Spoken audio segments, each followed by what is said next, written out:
नमस्कार। Kaleshwaram lift irrigation project के बारे में शायद आपने जरूर सुना होगा। अगर नहीं सुना है तो मैं आपको बता दूं कि कालेश्वरम लिफ्ट इरिगेशन प्रोजेक्ट कृषि की फील्ड का दुनिया का सबसे बड़ा प्रोजेक्ट है और यह भारत के तेलंगाना राज्य में स्थित है। अगर हम तेलंगाना की बात कर रहे हैं तो तेलंगाना भारत का एक ऐसा राज्य है जहां पर पानी की बहुत ज्यादा कमी है। जब आंध्र प्रदेश तेलंगाना से अलग हुआ था तो वहां की सरकार ने एक प्रोजेक्ट की नींव रखी थी जिसका नाम है कालेश्वरम लिफ्ट इरिगेशन प्रोजेक्ट। और आप यकीन नहीं करेंगे कि इस प्रोजेक्ट की सहायता से लगभग 45 लाख एकड़ जमीन तक पानी पहुंचता है। 15 से ज्यादा जिले इस प्रोजेक्ट की सहायता से पीने का पानी प्राप्त करते हैं और कई सारी फैक्ट्रियां, कई सारी कंपनियों तक इस प्रोजेक्ट की सहायता से पानी पहुंचाया जाता है। तो यह प्रोजेक्ट कितना इंपॉर्टेंट है शायद आप समझ गए होंगे। लेकिन अब 22 अक्टूबर 2020 में इस प्रोजेक्ट में एक सबसे बड़ा ट्विस्ट आया। एनजीटी ने इस प्रोजेक्ट पर स्टे लगा दिया, मतलब इस प्रोजेक्ट को होल्ड कर दिया है। तो आज के इस वीडियो में हम जानेंगे कि इतना इंपॉर्टेंट प्रोजेक्ट, इतना बड़ा प्रोजेक्ट और इतना जरूरी प्रोजेक्ट, इस पर स्टे क्यों लगाया गया, क्या बड़ी वजह रही, और अगर स्टे लगाया है तो क्या वो परमानेंट है या फिर टेम्पररी है। हम सारी वजहों के बारे में विस्तार से बात करेंगे। तो बढ़ते हैं आगे। मेरा नाम है पंकज और आप देख रहे हैं इंडियन न्यूज। वीडियो आगे शुरू करने से पहले मैं आपको बताना चाहता हूं कि अगर आप ड्रिप इरिगेशन से जुड़ी कोई भी खेती किसानी का काम करते हैं या फिर आप भविष्य में करने का सोच रहे हैं तो स्क्रीन पर आ रहे नंबर पर आप कॉल कर सकते हैं। मैं आपको बता दूं यह एक कंपनी है जो ड्रिप इरिगेशन से जुड़े सारे प्रोडक्ट आपको घर बैठे आपके पास भेज सकती है और बिल्कुल रीजनेबल प्राइस में। इस कंपनी के बारे में एक छोटा सा वीडियो मैं आगे आपको दिखा रहा हूं। अगर आपको अच्छा लगे तो आप इनसे कॉन्टैक्ट कीजिए और घर बैठे आपका कोई भी प्रोडक्ट मंगाइए।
तो आई होप कि आपने इस कंपनी की वीडियो को देखा होगा।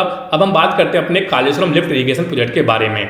देखिए, तेलंगाना एक ऐसा राज्य है जहां गोदावरी जैसी समृद्ध नदियां होने के बावजूद भीषण जल संकट है। ना तो सिंचाई के लिए पानी है और ना ही पेयजल की पर्याप्त मात्रा है। फैक्ट्रियों में भी पानी की सप्लाई आधी अधूरी होती है और यही सबसे बड़ा कारण था जब तेलंगाना आंध्र प्रदेश से अलग हुआ था, क्योंकि वहां के लोग पानी को लेकर बहुत ज्यादा परेशान थे।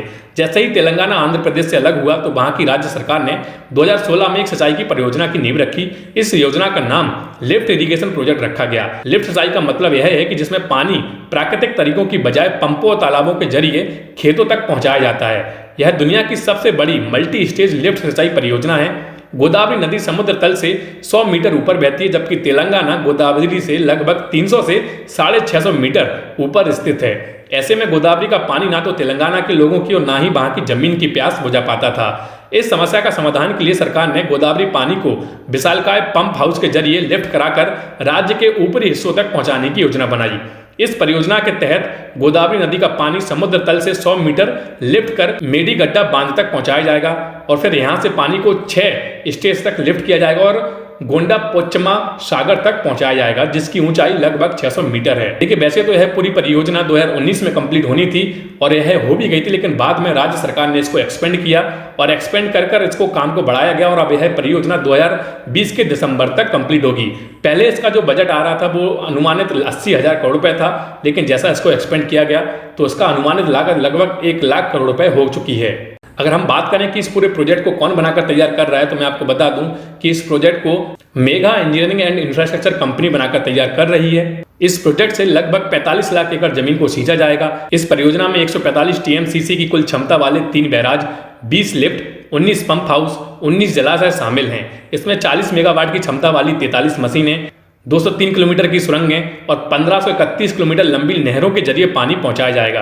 तो ये था हमारा कालेश्वरम लिफ्ट इरिगेशन प्रोजेक्ट। लेकिन अब इस प्रोजेक्ट में बहुत बड़ा ट्विस्ट आता है। मैं आपको बता दूं कि 20 अक्टूबर 2020 तक इस पूरी परियोजना में अच्छे से काम चल रहा था, कोई भी रुकावट नहीं थी। लेकिन फिर नेशनल ग्रीन ट्रिब्यूनल, जिसको हम एनजीटी बोलते हैं, उसने 20 अक्टूबर 2020 को इसके सारे काम रुकवा दिए, क्योंकि जैसा मैंने आपको बताया कि इस पूरे प्रोजेक्ट को एक्सपेंड किया गया और इसकी डिजाइन को बदला गया और इसकी जानकारी एनजीटी को नहीं दी गई। इस वजह से एनजीटी ने यह कदम उठाया। एनजीटी का कहना है कि 2017 में इस प्रोजेक्ट को एनवायरमेंटल क्लियरेंस दिए गए थे, लेकिन 2017 के बाद इस प्रोजेक्ट में बहुत सारे चेंजेस किए गए और 2017 वाला एनवायरमेंटल सर्टिफिकेट अब इस पर लागू नहीं होता। यही कारण है कि एनजीटी ने इस प्रोजेक्ट के काम को पूरी तरह से रोक दिया। आपकी जानकारी के लिए यही भी बता देता हूं कि एनजीटी भारत की एक ऐसी संस्था है जो nature safety, pollution control, water prevention and control जैसे मुद्दों पर काम करती है। अगर कोई भी प्रोजेक्ट किसी भी तरह के रूल वायलेंस करता है तो एनजीटी उस पर सख्त एक्शन ले सकती है और वो किसी भी समय उस प्रोजेक्ट को बंद भी करा सकती है। यही हुआ कालेश्वरम लिफ्ट इरिगेशन प्रोजेक्ट के साथ। एनजीटी ने इस प्रोजेक्ट पर एक्शन लिया और 6 महीने तक इस प्रोजेक्ट पर जांच करने के आदेश दिए और इन पूरे 6 महीने में इस प्रोजेक्ट को पूरी तरह से रोक दिया गया।